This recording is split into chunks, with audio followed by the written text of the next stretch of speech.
I'm just finishing up the new temporary sheep paddock, so they'll be moving back here shortly. And we've got the step-in posts with the 2 strands of electric poly rope. So it's a woven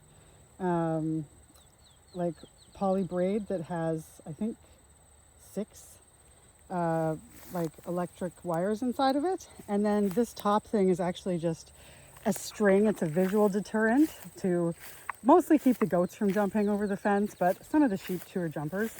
So there's 2 hot wires, and then there's just the top like visual deterrent wire. And we've used some of the trees because it's very like, it's not bad on this side, but back here it's like tons of these horrible red cedars that take over the pasture. So we've used some of those as fence posts to kind of save us having to step in a ton, and they're just put on with like a straight nail, so it's easy enough to remove them when we move this fence.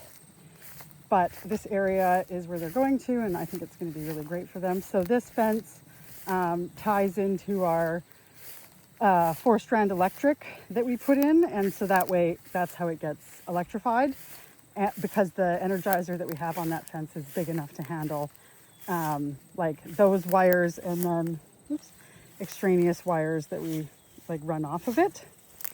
So as you can see, I've cleared the path where the wire run, and for that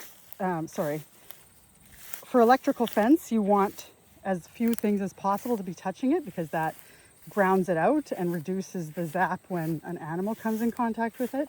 So I run the wire, and then I sort of take like our weed whacker to the path underneath of it and cut down like most of the grass, just so that we're starting off with minimal reduction in electricity. So that's been my last couple days, and I am just about ready to move them into it.